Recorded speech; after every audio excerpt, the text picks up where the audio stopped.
कांद्याच्या बाजारभावांसाठी हा आठवडा अतिशय महत्त्वाचा ठरणार आहे. याचं कारण या आठवड्यामध्ये सुरुवातीला जी कांद्याची आवक आहे ती शेवटी म्हणजे शनिवारपर्यंत घसरलेली दिसून आली. 4.25 लाखांवरनं साधारण 2.5 लाखांपर्यंत. या संदर्भात नाशिक जिल्ह्याची पण एक महत्त्वाची भूमिका राहणार आहे. ती काय असणार आहे ते पण आपण बघणार आहोत.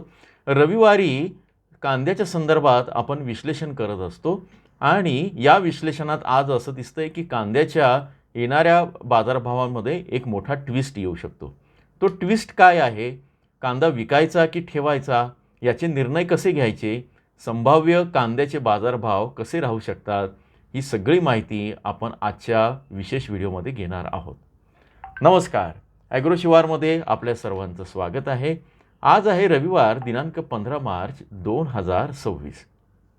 आजच्या विशेष व्हिडिओमध्ये सर्वात महत्त्वाचं म्हणजे आपल्याला असं दिसतंय की कांद्याची जी आवक आहे या सोमवारपासून तर शनिवारपर्यंत ही घटताना दिसून येते. मागच्या आठवड्याच्या तुलनेत या आवकेत घट झालेलं दिसून येत आहे. याचे परिणाम काय होईल की नाशिक जिल्ह्यामध्ये कसे दर राहतील, अहिल्यानगरमध्ये कसे राहतील, यांच्यावर काही परिणाम होणार आहेत का? अनेक शेतकऱ्यांचा कांदा, विशेषतः रब्बीचा कांदा, गावठी कांदा आता याच आठवड्यात मार्केटमध्ये किंवा काढणीवर येऊ शकतो. आणि मग त्यांना प्रश्न पडला आहे की 20 तारखेला माझा कांदा येईल, 25 तारखेला माझा कांदा येईल आणि तो आला तर रब्बीच्या कांद्याला काय भाव मिळतील? पुढे जाण्यापूर्वी आपण आता बघूया की सध्या कांद्याची परिस्थिती कशी आलेली आहे. संपूर्ण राज्याचा विचार करता 9 मार्चला 4,21,000, 10 मार्चला 3,65,000, 11 मार्चला 3,72,000, 12 मार्चला 3,54,000, 13 मार्चला 3,09,000 किंवा 3,10,000 आणि 14 मार्चला 2,64,000 अशी आवक घसरती आहे. थोडक्यात आवक सतत कमी होताना दिसते आहे.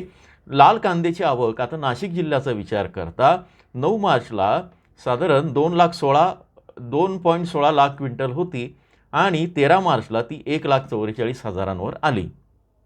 अहिल्यानगरमध्ये दररोज 20 ते 46,000 किंवा 50,000पर्यंत आवक झालेली आहे. पुण्यामध्ये 20 ते 30,000 आणि सोलापूरमध्ये 35 ते 40,000 या दरम्यान आवक होते. या सगळ्याचा अजूनही स्पष्ट अर्थ आहे की नाशिक जिल्ह्यातली आवक अजूनही बाजारभावावर विशेषतः लाल कांद्याची आवक दबाव टाकते आहे.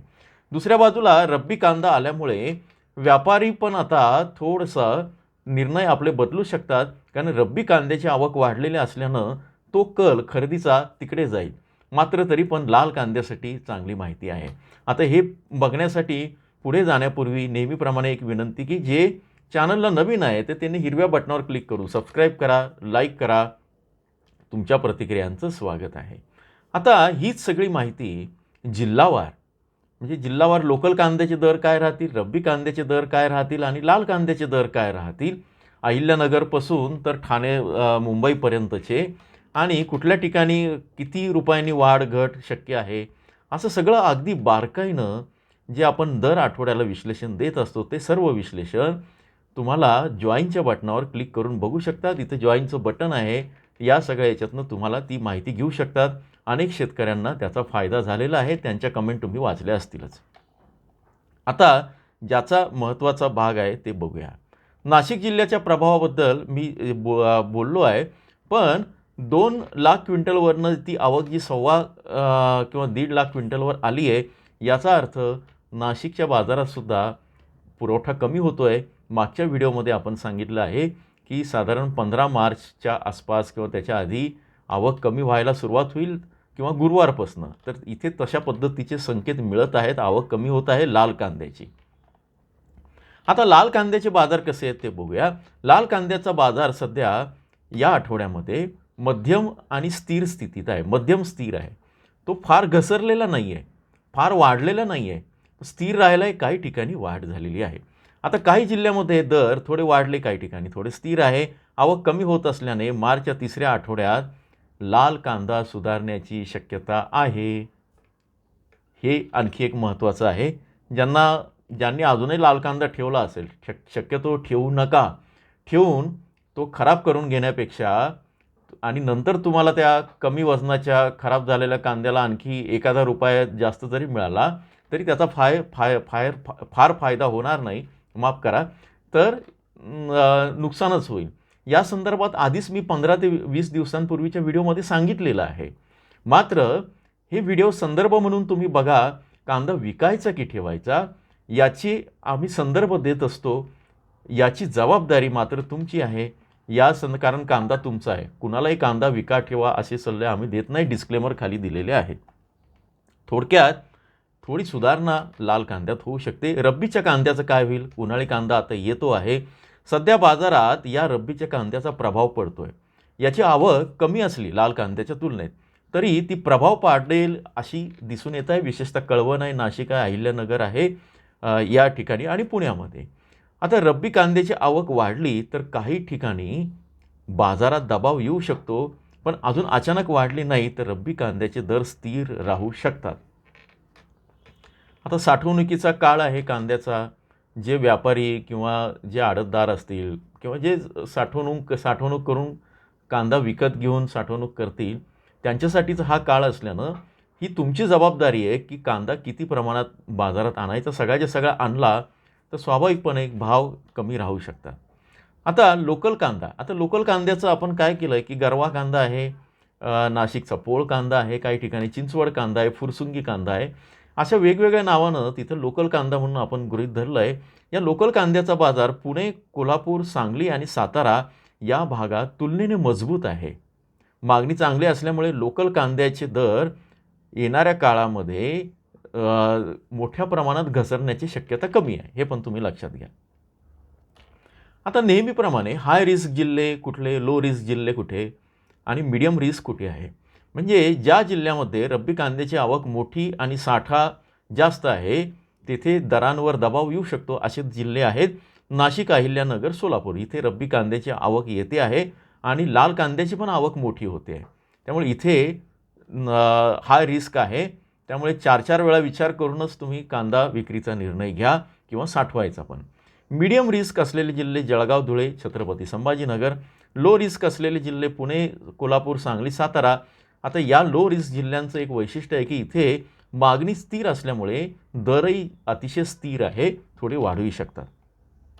आता सगळ्यात महत्त्वाचं राज्याचा ट्रेंड कसा असणार आहे. आत्ता जी माहिती, जो डेटा आपल्याकडे उपलब्ध आहे त्यानुसार महाराष्ट्रातील कांदा बाजार सध्या मध्यम स्थितीत आहे. तो खूप वाढलेला नाही, खूप घसरलेला नाही आहे. लाल कांदा कसा राहणार? तो मध्यम स्थितीत राहील. लोकल कांदा स्थिर राहील आणि रब्बी कांद्यावर अजूनही थोडा लाल कांद्याचा दबाव आहे. त्यामुळे ते कसे वाढतील तर पुढच्या किंवा काय घसरतील याचा पुढच्या आठवड्याचा अंदाज काय त्याचा निष्कर्षमध्ये आपण बघूया. आता मार्चच्या 3ऱ्या आठवड्यात कांदा बाजारभावात फार मोठी तेजी अपेक्षित नाही, मात्र फार मोठी घसरणही अपेक्षित नाही. पण आवक जर कमी राहिली तर दर थोडे वाढू शकतात. लाल कांद्याची आवक आणखी घसरली आणि तुम्ही उन्हाळी कांदा जो काढल्या सॉर्टिंग न करता, चांगला न सुकवता थेट घाई केली तर मात्र आत्ताची स्थिती राहील की मोठी तेजी नाही, मोठी मंदी नाही, दर स्थिर राहतील. पण आवक कमी राहिली तर भाव वाढतील. हे सांगायची कारण नाही आहे, तुम्हाला हे माहिती आहे, पण तरी पण मी या आठवड्याचं सांगत आहे. थोडक्यात काय, सध्याच्या बाजार ट्रेंडनुसार मार्चच्या 3ऱ्या आठवड्यात महाराष्ट्रातील कांद्याचे बाजारभाव जे आहे ते स्थिर ते सकारात्मक राहण्याची शक्यता आहे. आणि शेतकऱ्यांसाठी महत्त्वाचा सल्ला, रब्बी कांदा घाईत विकू नका. टप्प्याटप्प्याने तुम्ही विका, पण घाईत म्हणजे सगळ्याच्या सगळा कांदा विकू नका. बाजाराचा ट्रेंड पाहूनच निर्णय घ्या. आणि यातनं सर्व याच्यामध्ये काय अंदाज राहील ते पण मी तुम्हाला एक सांगतो आकडा, की जेणेकरून तुम्हाला त्या याच्यामध्ये अंदाज येईल. मी फार वेळ घेत नाही आहे. तर राज्याचे सरासरी बाजारभाव काय राहतील? लाल कांदा 700 ते 1000, लोकल कांदा 850 ते 1150 आणि रब्बीचा कांदा 900 ते 1200 या दरम्यान राहील. आता यानंतर तुम्ही निर्णय घ्या. हे सगळे यातले बारीक बारीक अंदाज जे आहेत, बारीक बारीक किमती आहे जिल्हावार, लाल, लोकल आणि रब्बीसाठी, हे सर्व आपण तुम्हाला जॉईनच्या बटनावर क्लिक करून बघता येईल. काही वेळापूर्वीच तो व्हिडिओ अपडेट झालेला आहे. जोडून राहा. तुमचे काही प्रश्न असेल तर मला जरूर विचारा. येणाऱ्या काळामध्ये परिस्थिती बदलत आहेत. हा आठवडा महत्त्वाचा आहे, निर्णायक आहे. धन्यवाद.